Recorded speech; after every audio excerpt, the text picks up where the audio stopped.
இந்த வழிபாட்டிற்கு செவ்வாய் பகவானுக்கு உகந்த சில பொருட்கள் நமக்கு வேண்டும். முதலில் செவ்வாய் பகவானுக்குரிய சிவப்பு நிற துணியை வாங்கி கொள்ளுங்கள். அதில் பச்சரிசியை வைத்து கொள்ளுங்கள். தங்களால் எவ்வளவு பச்சரிசியை வைக்க முடியுமோ அவ்வளவு வைத்து கொள்ளலாம். பிறகு அதில் சிவப்பு நிற மலர்களை வைத்து கொள்ளுங்கள். அதிலும் குறிப்பாக சிவப்பு நிற ரோஜாக்களை வைப்பது நல்லது. அடுத்ததாக இதில் அச்சு வெல்லத்தை வைக்க வேண்டும்.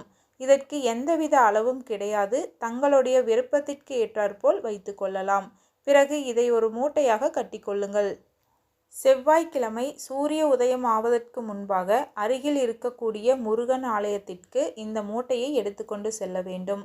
சூரிய உதயத்திற்கு முன்பு ஆலயம் திறந்திருக்காது என்பவர்கள் அன்று காலை 8 மணிக்குள் இந்த வழிபாட்டை செய்துவிட வேண்டும். நேராக முருகப்பெருமான் சன்னதிக்கு சென்று உங்கள் குடும்பத்தில் இருக்கக்கூடிய ஒவ்வொரு நபர்களின் பெயர்களையும் கூறி அர்ச்சனை செய்ய வேண்டும். பிறகு முருகப்பெருமான் கோவிலை இந்த மூட்டையை கையில் வைத்து கொண்டு 6 முறை வலம் வர வேண்டும்.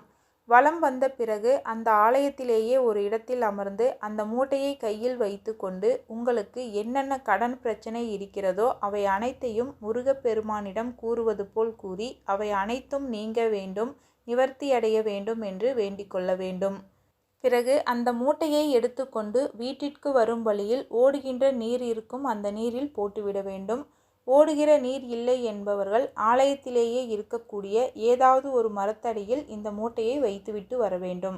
இப்படி தொடர்ச்சியாக 4 வாரங்கள் இந்த வழிபாட்டு முறையை பின்பற்றுபவர்களுக்கு அவர்களுடைய கடன் பிரச்சனை தீர்வதற்குரிய வழி கிடைக்கும். கடன் பிரச்சனை தீர்வதற்காக எடுக்கக்கூடிய முயற்சிகளும் வெற்றியடையும். எளிமையாக செய்யக்கூடிய இந்த வழிபாட்டை முழு மனதோடு முருகப்பெருமானை நினைத்து செய்பவர்களுக்கு முருகப்பெருமானின் அருளால் செவ்வாய் பகவானால் ஏற்பட்ட கடன் அனைத்தும் நீங்கி சிறப்பான வாழ்க்கையை பெறுவார்கள். வீட்டின் தலைவாசலின் மேல் பகுதியில் படிகாரக் கல்லை கருப்பு நிற கயிற்றில் கட்டி தொங்கவிடவும். இவ்வாறு செய்வதினால் வீட்டின் மீது படும் வெளிநபர்களின் கண் திருஷ்டி அகன்றுவிடும். அமாவாசை, பௌர்ணமி போன்ற தினங்களில் உச்சி வேளையில் வீட்டிற்கு திருஷ்டி கழிக்க வேண்டும். திருஷ்டி கழித்த பிறகு வீட்டின் எல்லா பகுதியிலும் வேப்பிலை கொண்டு மஞ்சள் நீர் தெளிக்க வேண்டும். வருடத்திற்கு ஒரு முறை தங்கள் வீட்டில் கணபதி ஹோமம் செய்யுங்கள்.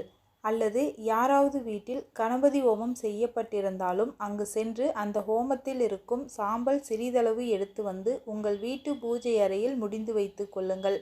எப்படிப்பட்ட திருஷ்டி வீட்டில் இருந்தாலும் பறந்தோடிவிடும்.